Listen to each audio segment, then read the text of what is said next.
हाँ, नमो नमः। आज 7वीं और 8वीं क्लास में आप सब विद्यार्थियों का स्वागत है। आज हम आगे समास में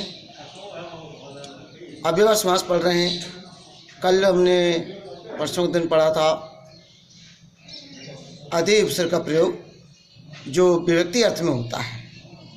आज हम पढ़ेंगे अव्ययभाव समास में उप उपसर्ग का प्रयोग पढ़ेंगे।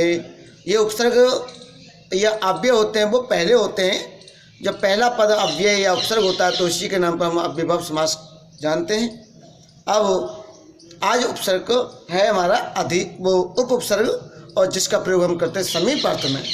अब यहाँ क्या होता है, दो जो पद होते हैं आपके मेन पद, समस्त पद और विग्रह पद, उनकी पहले पहचान बताते हैं, उसके बाद में आगे हम करेंगे।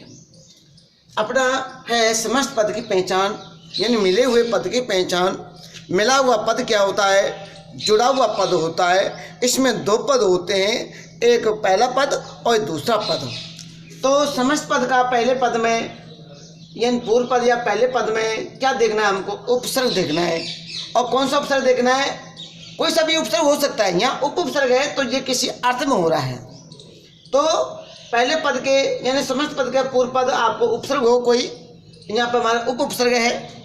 और उत्तर पद में संज्ञा पद होगा और लास्ट में या तो अंत में माँ दिखाई देगा या ई की मात्रा या ऊ की मात्रा दिखाई देगी।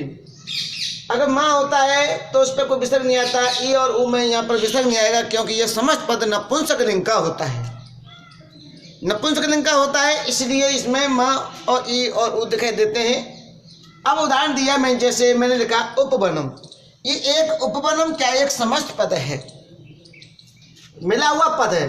तो इसमें दो पद हैं, एक उप और दूसरा वन है। ऐसे यहाँ उप और ये गुरु, यहाँ उप और ये लक्ष्मी, यहाँ उप और ये गु, और ये उप और यमुना, ये शब्द हैं। अब यहाँ देखेंगे जो उपवनम है, उप पहला समस्त पद का पहला पद है, उप है। तो इस उप उपसर्ग को देख करके हमने बता दिया ये तो समास अव्ययभाव है और ये नपुंसकलिंग का माँ आ रहा है। दूसरा वन शब्द है, दूसरा वाला है उपगुरु। उप उपसर्ग है ही और ये गुरु शब्द है, छोटी ऊ की मात्रा आ रही है गुरु में, और यहाँ ऊ की मात्रा के बाद में कोई विसर्ग इत्यादि नहीं है, तो ये नपुंसकलिंग का रूप माना जा रहा है। आगे है उपलक्ष्मी। उप उपसर्ग है पहला पद और दूसरे पद में लक्ष्मी है। ये समस्त पद का है। ये लक्ष्मी बड़ी की मात्रा होती है, परंतु नपुंसकलिंग का जो प्रयोग करते हैं अव्यय पद बनाते हैं। जो छोटी की मात्रा होती है उसको बड़ी की मात्रा होती है उसको छोटी की मात्रा में बदला जाता है समस्त पद करते समय। तो ये लक्ष्मी है, ये नपुंसकलिंग का रूप है। ये ई की मात्रा छोटी की नहीं होती, ये बड़ी की मात्रा होती है लक्ष्मी। अव्यय पद बनाने के लिए इसको छोटी की मात्रा में बदला गया है। अगला है उपगु। अब उप उपसर्ग है, गु गो शब्द का रूप है। ओ की मात्रा मैंने परसों दिन बताया था, बड़ा ऊ और ओ और औ ये तीन मात्रा होती हैं, तो इसको ह्रस्व करना पड़ता है और इनको ह्रस्व होता है छोटे ऊ की मात्रा, तो ये छोटे ऊ की मात्रा कर दी। ये गो शब्द का गो मान गाय, गाय के पास में होता है। उप यमुना, यमुना मारा है, उप उपसर्ग है और ये यमुन शब्द नहीं होता है, माँ को उठा करके यमुन शब्द नहीं होता है, यमुना होता है। ये नपुंसकलिंग बनाया जाता है, आ की मात्रा को छोटी आ की मात्रा में बदला गया है। तो ये हमारे समस्त पद की पहचान थी। पहला उपसर्ग आ रहा है, दूसरा हमारा नपुंसकलिंग का रूप होगा, और कहीं बड़े आ की मात्रा होगी तो छोटी आ की मात्रा में लास्ट में माँ, बड़ी ई बड़ा ए और आई की मात्रा होगी, इसको छोटी की मात्रा में बदला जाता है। अब लिख रहा हूँ विग्रह पद की पहचान। अब विग्रह ये तो समस्त पद का मिला हुआ, अब विग्रह पद की पहचान क्या बताते हैं इसके बारे में ध्यान से सुनेंगे। देखो विग्रह पद में दो पद होते हैं, ये पूर्व पद और ये उत्तर पद। अब विग्रह पद का जो पूर्व पद है वो संज्ञा पद होता है। विग्रह पद का पहला पद होगा वो संज्ञा पद होता है विग्रह पद में। और संज्ञा पद में हमारे जो हम किस पद में पढ़ रहे हैं, उप उपसर्ग के योग पढ़ रहे हैं, तो उसमें हमारे क्या लगेगी, षष्ठी विभक्ति का प्रयोग होगा। ये समीप अर्थ में आ रहा है और उत्तर पद में क्या आ रहा है, समीपम। ये समीपम जब आता है लास्ट में तो इससे पहला बार जो संज्ञा पद है उसमें षष्ठी विभक्ति का रूप होगा और लास्ट में समीपम लिखा हुआ होगा, है ना। ये विग्रह पद, दो पद है, पहले पद में संज्ञा, उसमें षष्ठी का रूप, और उसके बाद में जो पद होगा वो समीपम लिखा हुआ होगा, और वो हमारा अव्ययभाव समास का प्रयोग होता है विग्रह पद। जैसे ग्रामर से समीपम, ये पहला पद, ये दूसरा पद। ग्रामर से में सी आ रहा है तो षष्ठी का रूप आ रहा है, अकारांत का है, और लास्ट में समीपम आ रहा, ऐसा समीपम वाला रूप आता है तो अव्ययभाव समास का प्रयोग हमको करना है। चटकाया समीपम आकारांत शब्द है, चटकाया षष्ठी का रूप है, चटकाया समीपम, पहला पूर्व पद संज्ञा, षष्ठी का रूप, आगे समीपम लिख रहा है। गो समीपम, ये गो शब्द का है, ओ की मात्रा वाला है, ओ की मात्रा गो को सम्मोह षष्ठी में होता है गो हो, और समीपम गाय के पास, समीपम मन क्या होता है पास, काकी के अर्थ षष्ठी में बोलते हैं। साधु समीपम, साधु के पास, तो साधु में षष्ठी का रूप है, साधु शब्द का उकारांत का है, छोटी ऊ की मात्रा, लास्ट में समीपम लिख रहा है। हरे समीपम, हरि शब्द का छोटी ई की मात्रा वाला षष्ठी का रूप है, ये समीपम आ रहा है। नद्या समीपम, ये नदी शब्द का बड़ी ई की मात्रा वाला आ रहा है, और लास्ट में समीपम लिख रहा है। ये हमारा विग्रह पद की पहचान है। अब मैं आपको जोड़ना और विच्छेद करने के नियम बता रहा हूं।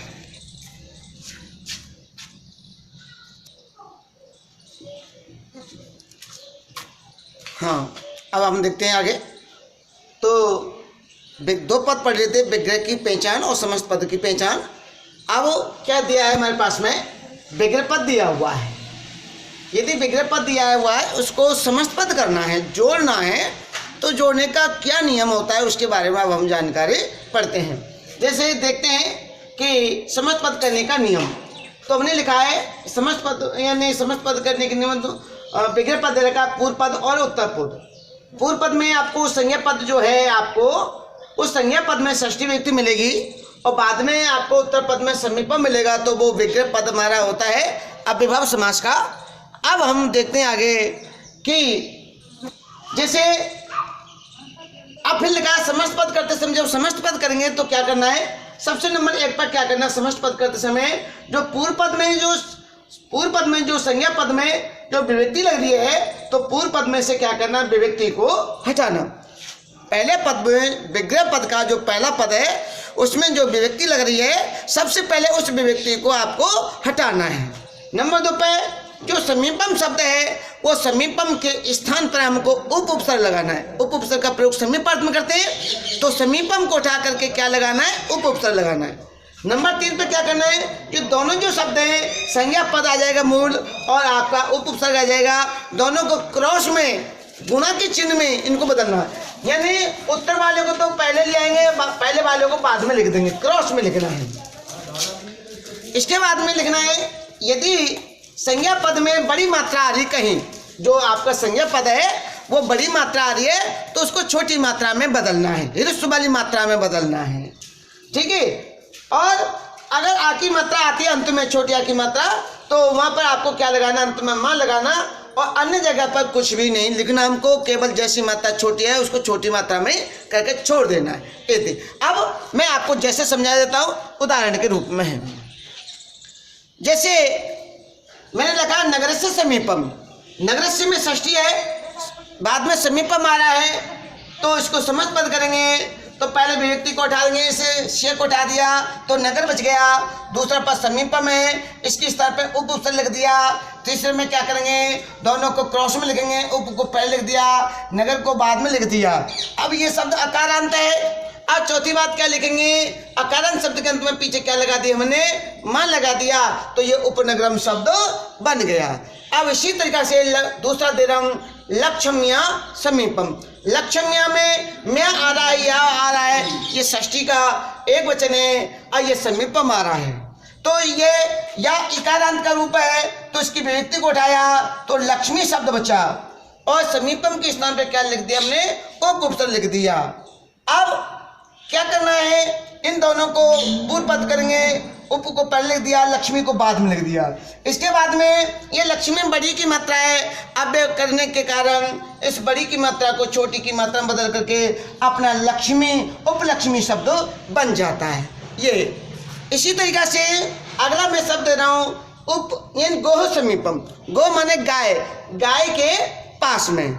ठीक है, अब पहले पद में से विभक्ति को उठाएंगे तो विसर्ग को उठाया तो गो शब्द बच गया, गो माने गाय। अब समीपम के स्थान पर उप लिख दिया, दोनों को क्रॉस में लिख दिया, उपगो आ गया। ओ की मात्रा है, इसको ह्रस्व करते हैं तो छोटे ऊ की मात्रा में आती है तो ये उपगु शब्द बन जाता है। अब ये ऊ और ई की मात्रा होती है तो वहाँ पर कुछ लगाना आवश्यकता नहीं होती, ना तो मां लगाते ना विसर्ग लगाते, जैसे तैसा छोड़ देते हैं। इतने